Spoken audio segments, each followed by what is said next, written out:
This is KGW News at 11. Welcome to KGW News at 11. I'm Art Edwards. We begin with a house fire near Hillsboro in North Plains. Tonight, officials say that home is a total loss. At this point, we don't know what started the fire. An investigator is looking into that tonight. Tualatin Fire and Rescue, along with Hillsboro Fire, Banks Fire crews, they were able to get the flames under control about 2 hours ago. The fire started just before 7 p.m. Now, no one was inside the home at the time, and there were no injuries. But officials do say that one person has been displaced and is now staying with family. This fire was a total loss for the home. About half of it is actually on the ground at this point.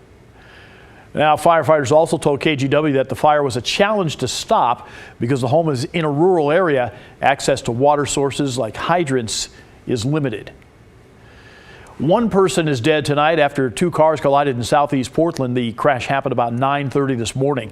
The Portland Police Bureau says that the crash happened at the intersection of Southeast 80th Avenue and Powell Boulevard.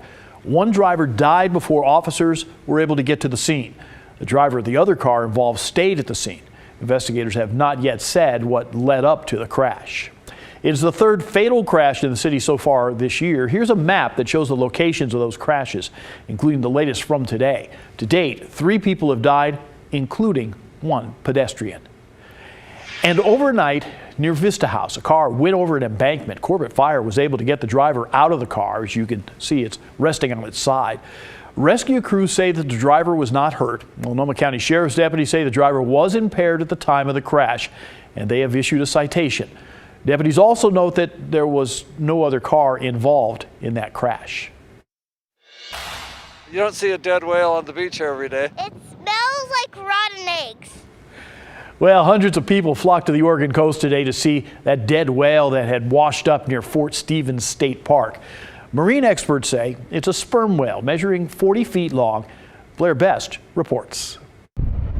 It was a rare attraction for all ages. I think it's really cool and that it smells really bad. It's an amazing part of nature is what it is. It's cool to see a whale. One of the ocean's greatest predators, now a spectacle on the sand. I just think they're such amazing animals, mammals, living out there. I don't know how they do it. It's wild. Over the weekend, this whale washed up onto the beach near Fort Stevens State Park, right next to the Peter Iredale shipwreck. I think it's a good educational experience for people. It's just unusual, you know. You don't see that every day, or rarely ever. First reported as a humpback whale, which is common, seen as about a half dozen humpbacks wash up on the Oregon coast each year. Marine experts later determined this one was different. It was a sperm whale. You can tell by its large jaw, so they have this really big mouth with lined with a bunch of teeth on it, so it has a very distinct look. Tiffany Booth works at the Seaside Aquarium, which is part of the Marine Mammal Stranding Network, meaning they respond to animals dead or alive along the Oregon coast. They then report their findings to Portland State University. Sunday morning, they remove the whale's lower jaw and teeth. A lot of scientific value can come out of the lower jaw, and unfortunately, there are people out there that will kind of come and carve the teeth out. And so it's really important for us to get that whole jaw off as soon as we possibly can. It's a 40-foot-long male. They're planning a necropsy later this week to find out why it died, focusing on the large propeller-like gash in its side. I don't know, it's just feel bad for animals. There's not a lot of whales left, and so it's always sad when we see one that gets beached. And that's where it will stay as it naturally decomposes. Marine experts encourage people to look, but at a distance. But we ask people not to touch. Marine mammals can carry diseases that can be transmitted to humans and pets. So it's just a good idea, since especially we don't know exactly what happened to the whale, to kind of keep your distance. As people marvel from afar, they're left with a wave of emotions. No, it's not sad. It's great that the public gets to see this. It makes me feel like I want to throw up. I feel awed by whales in general. Don't make me start to cry. On the coast of Oregon, Blair Best, KGW News. Fire investigators tonight are working to find the cause of a fire that damaged a North Portland home. The fire started overnight at this home on Seward Avenue. Crews got 3 dogs out of the house. No people were inside at the time. It took them about 20 minutes to get the fire under control. Now, the person who lived there says that she suffered considerable loss and she did not have renter's insurance. Now to an update tonight. Congresswoman Suzanne Bonamici says she and her husband are doing much better tonight. A car hit the couple in northwest Portland on Friday night. Representative Bonamici wrote on Twitter, "Thank you to everyone for your well wishes and to the first responders and healthcare workers who provided the care we needed. My husband and I are continuing to recover at home and are grateful for your kind thoughts and support." End quote. After the crash, Representative Bonamici was treated for concussion and head injury. She is expected to make a full recovery. Her husband was treated for minor injuries. You know, getting around the airport can be difficult enough, but if you are blind or you have other challenges, it can be hard without help. Now, a new indoor navigation app is available to help in parts of Portland International Airport. Tim Gordon reports. Traveling isn't always fun or easy. The airport experience can be confusing and overwhelming at times. Imagine adding blindness to the equation. Mike May doesn't have to imagine it. He's been totally blind since he was 3 years old. Heading west, 60 feet ahead to Capers Market. Capers Market. Now he's able to use the new Explore app from a company called Good Maps that helps him get around PDX. May is no stranger to the technology. Since GPS became available more than 20 years ago, he's worked on making navigation tools accessible to those with disabilities. Now he's working as an executive and ambassador with Good Maps.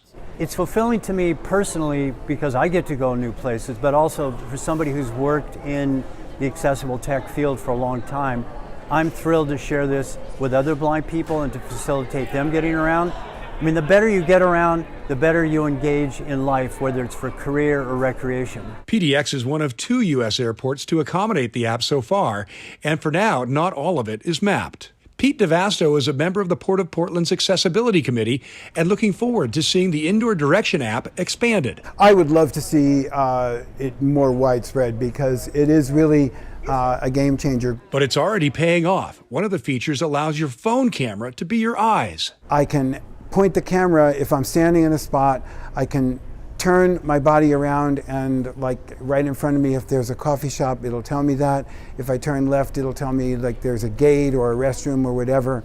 The app can also assist people with other physical or neurological challenges, providing the same result, more independence. Tim Gordon, KGW News.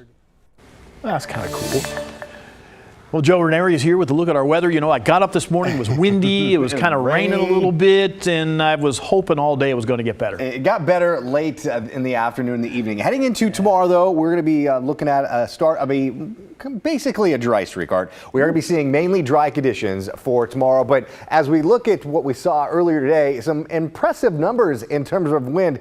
Not so much here locally, but up at Timberline Lodge, you saw a gust of about 84, 85 miles an hour. This was right around 9 o'clock this evening. Mount Hood Meadows, you saw a gust earlier today at 70 miles an hour. Chehalem Mountain over in the Newburgh area, you saw a gust up to 56 miles an hour. And the I-5 bridge, you saw a gust of 46. So it wasn't just the wind, it was also the rain, but rainfall amounts weren't all that impressive here locally, but along parts of the Oregon coast near Newport, you saw more than 1.25 inches earlier today. So this is that upper level low that brought all the wind and rain earlier today. Now it's going to be pushing up north into parts of Washington and into BC. Heading into the next couple of days, we'll be seeing another train of systems moving on shore, basically bringing in another round of showers throughout parts of California, not just parts of it, but through much of it. But as they looking at the weather headlines here locally, it's going to be a wet start to the new year. Since the second day of the year, we've seen measurable amount of rain every day since. So far, more than 2.5 inches of rain. And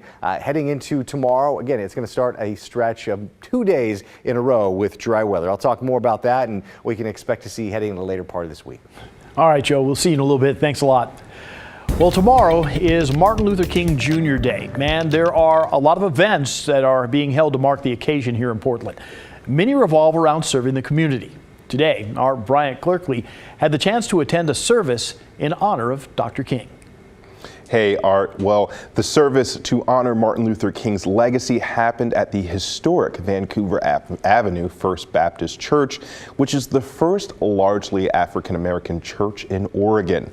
There were several keynote speakers, including Mayor Ted Wheeler and Reverend KGW Matt Hennessy. They spoke about racism, gun violence, and homelessness, and how we should all work together to solve these problems. I think we have to continue to remember that the fight is not over and that he was one voice, but every single person is important. Inside the historic Vancouver Avenue First Baptist Church in Northeast Portland, a celebration for the late Martin Luther King Jr. is happening. Faith leaders from across the city and elected officials came to pay their respects. Grace Rubenstein is from Congregation Beth Israel and wanted to come to the service to celebrate King's legacy. His ability to raise up other voices is really what his legacy means to me. When guests walked in the church, they could see artwork celebrating Dr. King. The crowd inside the church was also diverse, something Reverend Dr. KGW Matt Hennessy says MLK would be proud to see today. This is not the first time we do this all the time and realize that together we can make an even stronger impact on the concerns of our community and the opportunity to find good solutions. There are several more community events planned for MLK Day Monday. There's a memorial walk in Vancouver and the 9th annual Reclaim MLK event hosted by Don't Shoot PDX in Portland. Many will also mark the holiday with a day of service. You can choose to join a Solve cleanup starting at Irving Park in Portland. Packed with Pride is hosting a food box packing event at Tigard High School, and there's a tree planting at Cook Park. Cynthia Monk will be honoring MLK's legacy by joining in a day of service with her grandchildren. Well, I'll start off in the morning with doing some work around our church, and then I'll go on in the afternoon with my grandchildren. I have no idea what we're doing. I just know it's a community service, and they asked me to come. And so we'll see. It's probably cleaning up something. Back at the service Sunday, some of the keynote speakers brought up issues like gun violence, homelessness, and racism, and coming together to solve the problems. Mike Fryer came to pick up his son, who's in the choir. He says MLK Day is so special to him. And if you look at the people who come here today, okay, you can see people together, really together. And giving was a huge part of this service. Many people who attended donated money to the Drum Major Scholarship Fund to help local students and students who attend the church pay for college.